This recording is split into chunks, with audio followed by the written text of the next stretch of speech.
back to Talking in the Library. This is Kim Beil, and I am so happy to have two photographers here with me today to talk about Restraint and Desire, this wonderful book by Eva Lipman and Ken Graves, published by TBW Books. So here I'm joined by Vanessa Woods. Hi. And Josh Smith. Hello. So we'll just all say hello. We're all here. Nice to see you. Person. To talk about this book about touch and distance. So if you could both introduce yourselves. Josh. Hi, I'm Josh Smith. I'm a photographer based in California. And I'm Vanessa Woods, also a photographer based in the Bay Area with my husband Josh. And really excited to talk about this book. So you both had a special relationship with the photographers, and I can wonder if you could tell us a little bit about how you got to know them and what that was. Sure. I got to know Ken. The first contact came through my mentor that taught me photography. He had been educated by Ken, and so when Ken moved back to the Bay Area after his retirement, I wanted to meet Ken, and it turned into a relationship that Vanessa and I would be very excited to have for a long time. Yeah, we treasured the relationship.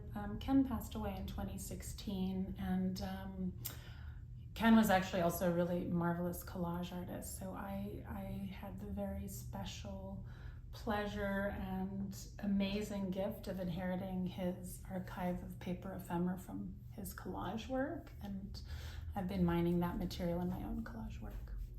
Well, let's see some of the work they made together. I know we wanted to talk very briefly about this title. Yeah, I mean, this book is so much evidence of their collaboration, so I just thought this design element was really wonderful, how it intersects, and it's also the intersection of restraint and desire that we're seeing throughout the whole book, so that tension. Great, let's turn to some images. I always like to look, I like to think about the first image in a book as a way of presenting some of the overall themes, almost like as a way of instructing the viewer a little bit in how to engage with the overall body of work. And so in this image here, I think it's a wonderful one to start on because I think of the different themes that it kind of presents. There's a charged kind of tension in this photograph that exists, especially in this kind of in-between zone, in between the arm and the other figure here. And I think we'll see as we go through here that the idea of touch and the space between bodies and proximity between figures is going to come throughout all these pictures, where we see that the subject matter varies wildly, but that there's these common threads throughout the work. I love the way the flash accentuates that line too, so that the restraint is made clear, kind of highlighted. Yeah, and it does this thing too where we see that there's often this kind of like really mild suggestion of a kind of a doubling of a figure, as if there's like two figures that are presented with some kind of uniformity. Mm-hmm. And with that, I think, especially with the title of the book being Restraint and Desire, we're often asked in this book to think about things from multiple viewpoints, that there's more than one layer of meaning in these pictures.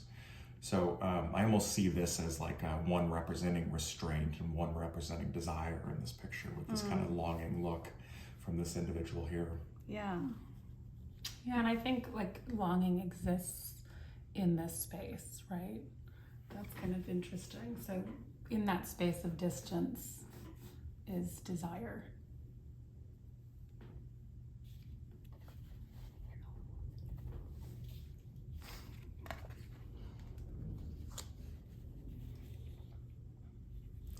I'll just have you stop me when you want to talk Sure. about a picture. Okay. It's really interesting throughout this book because we end up in so many different places, from military ceremonies to wrestling and boxing, and to something like an image like this, where I don't know exactly the origin of it, because the way it's photographed, as they do very often, it's pretty decontextualized, and that bright flash often kind of erases kind of the background of the environment into just darkness. And I really think, when I look at this, I think about the word tender, just in how tender can mean this kind of like gentle care, but it also is referred to this kind of like sensitivity to pain. And just what this is. I think when we look at this book, we're looking at different kind of rituals, almost kind of social rites.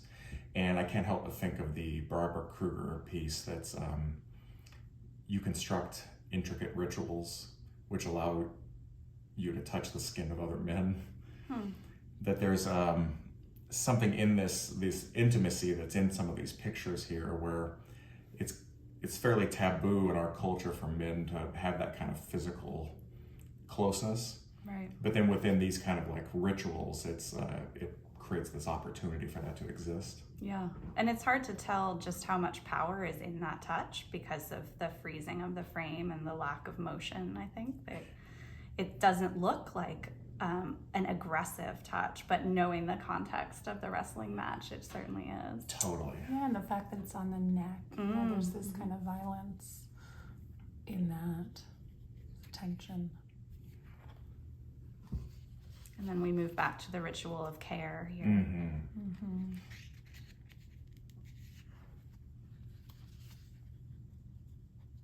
And again, a kind of longing look, the difference between who's paying attention to the camera and where that other subject is looking. Absolutely. And there's this kind of transformation in a picture like this where I kind of imagine that there was this kind of hamming it up for Ken or Eva, whoever took it. And we never know because there's such a consistency in the vision. But this transformation where there's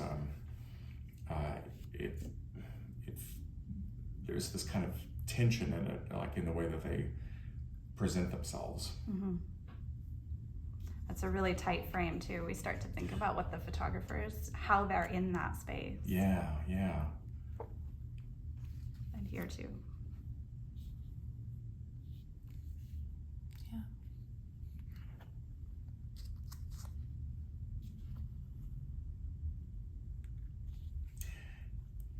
Yeah, here the stillness too is so fascinating to me. Is he being held up? Is he being held back? He does seem like a rag doll in the corner.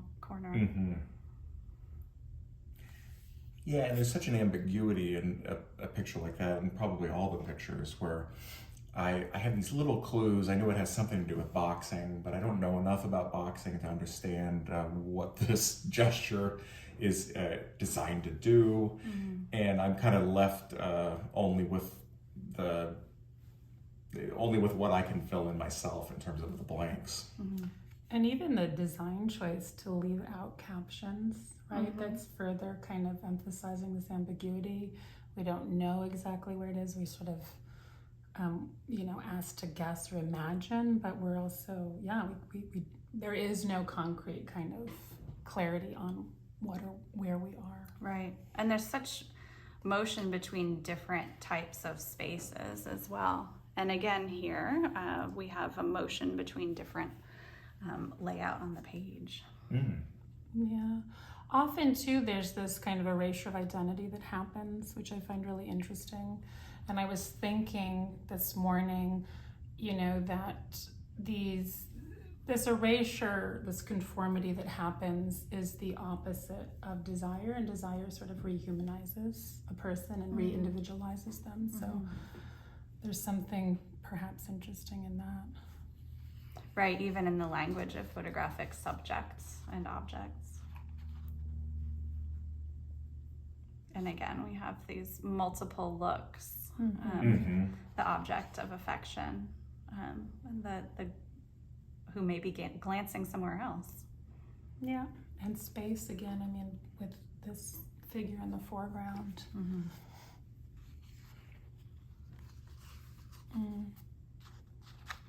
This is so complex and beautiful. And it's a good example of how in this book there's such a visual distillation a lot of the times into these very describing things with a lack of thorough information. And so there's just there's such wild suggestion in this picture about who this giant man is and what's going on, and the way that it seems to be a stethoscope. But it's done so kind of economically. It's done with so little. Yeah, they make great use of foreground and background. And even that little, I mean, the way that ear lands right in the corner. Mm-hmm. Oh, yeah. It's about listening and hearing. Right, of course. Yeah, that's so great.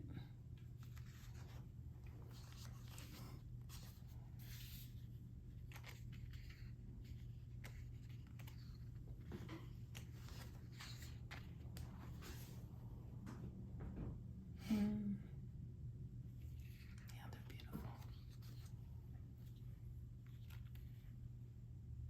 Another example of a gesture that's just that's complicated. These relationships through these gestures, because on one hand it's so caring up here and so kind of supportive, but then there's also something contorted and kind of confining about it at the same time.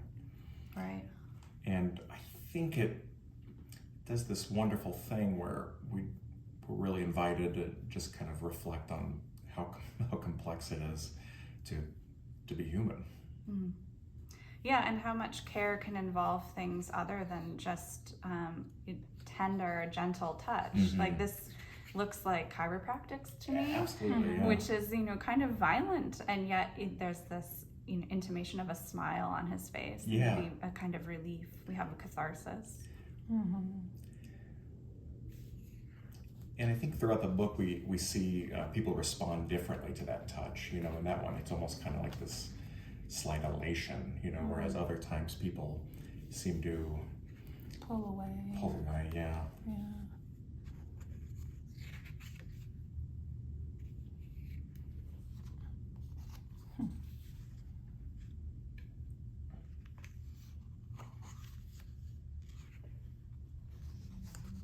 Oh, wow. Yeah. Yeah.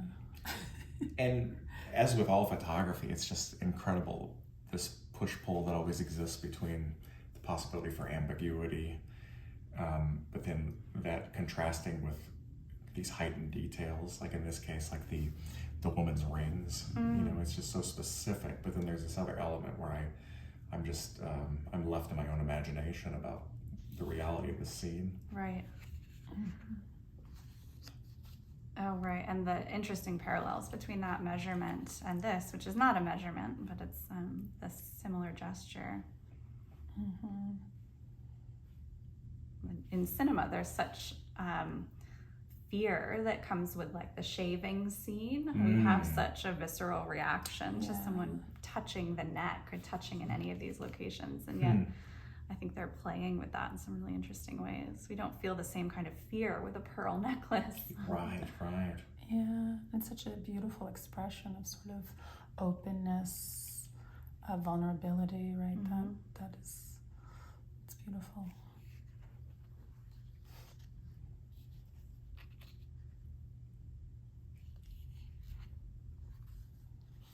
And great mirroring in the edit from one page to the next, how we move from restraint to desire, from the singular to the multiple, and how the same gesture can mean a different thing when there's another person involved. Yeah, there's always this push and pull occurring through the edit, through the individual images, across images. Here he's leaning in and she seems to be pulling away, but there's also not that, that's not totally certain. Yeah. Yes, so often I'm reminded of how little we know, despite the great detail we have in photography. Absolutely, yeah. It seems to be where it really gets its power, doesn't it? They seem so cinematic, and yet it's that absence of motion that makes everything ambiguous. Look at this wonderful touch over here, right? The cup. It's so bizarre and interesting.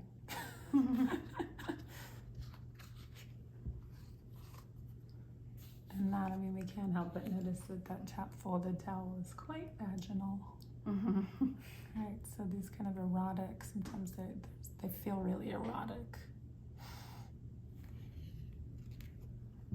There's this feeling too, I think about ritual, but then because of the ambiguity of the images, that it's almost like the images then in turn invent their own new ritual, or there's like they draw from something real, but then the end result of what the image communicates is almost like some kind of imagined ritual created by the act of the photograph. Right, that's interesting. It could glance off in any direction. Right, right.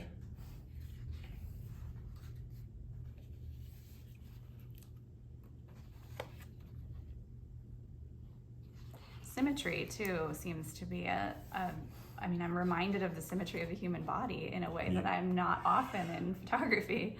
Yeah, you can't help but think about your own body when you look at these pictures, I think. Oh, that's... Here's that conformity. I mean, this sort of, they're all one and the same, right? Right, heightened by the tiles Flash. behind them and flattened out by the flash. Exactly, Yeah. I think the flash is really important because it has this way of creating its own uniformity in the formal qualities of the picture. So then I think that helps us put us in a position to consider them as having something in common because they're all treated, they all have that same kind of treatment. Mm-hmm.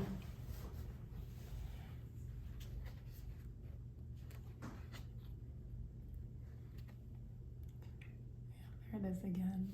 And that turning away is making that space of restraint, right? Of longing. Mm-hmm.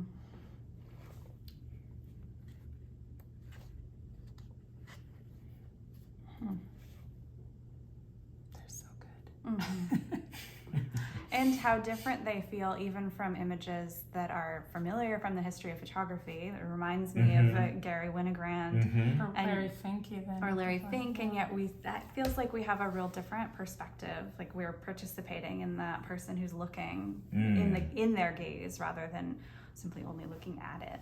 Yeah. Yeah. That's wonderful. It's wonderful. It's so tender, you know. Yeah. The tonalities actually remind me a lot of both of your work. The gorgeous silvers that you get, and I see a lot of that here too. Oh, cool. Thanks. Such an odd image, you know, with how that's framed, the open mouths. Are they, you know, is it a pulling away, but then there's a touch on the shoulders again, so which one is it? Is it both? Right, it almost reads like a before and an after, even though it's two separate people.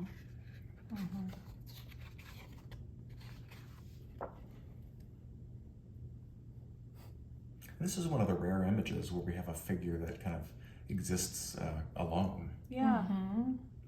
It makes me think of self-touch and self-care and how one is maybe feeling restraint or taking care of oneself.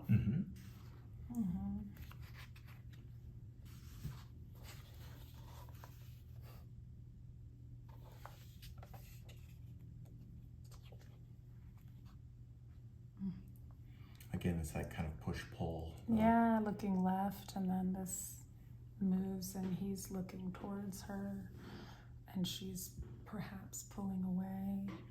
And they're related, but only through the pull. Yeah. Right. They're not Division. they're Which acts touching as through a that. division, Yeah. as well as a unifying. Yeah, so Yeah. And so we have that line kind of operating as a threshold, and then I'm thinking this last image, right? It's another line with, you know, the three figures at various distances or crossing that threshold.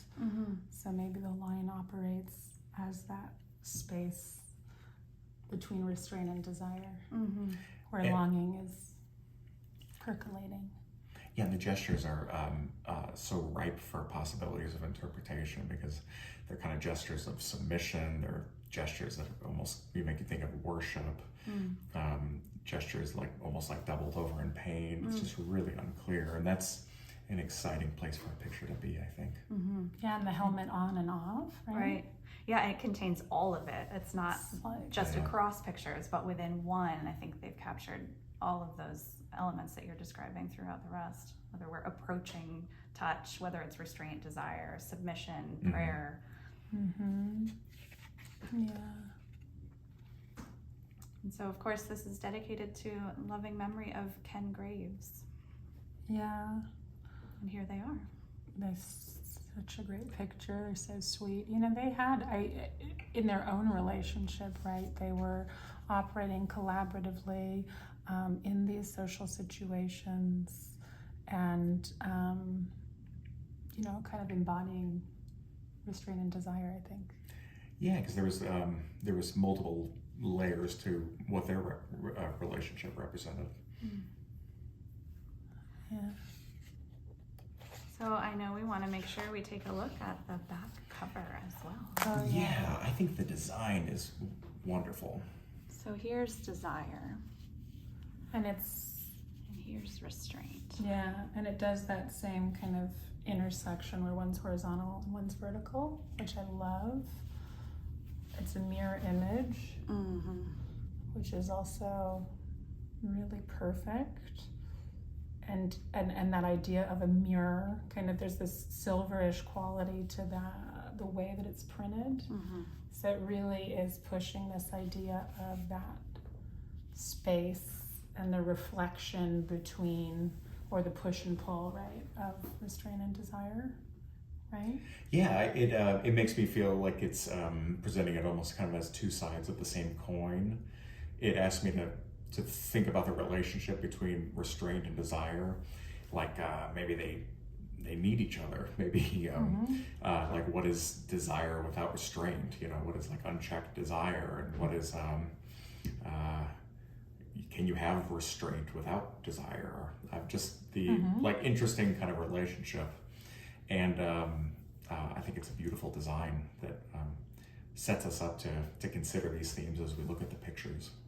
Yeah, it's fantastic. Thank you both so much for reading and looking at this with me. It's been a great pleasure to have you all here. Maybe we'll just wave goodbye. Bye. Thank you, Kim. It was a pleasure.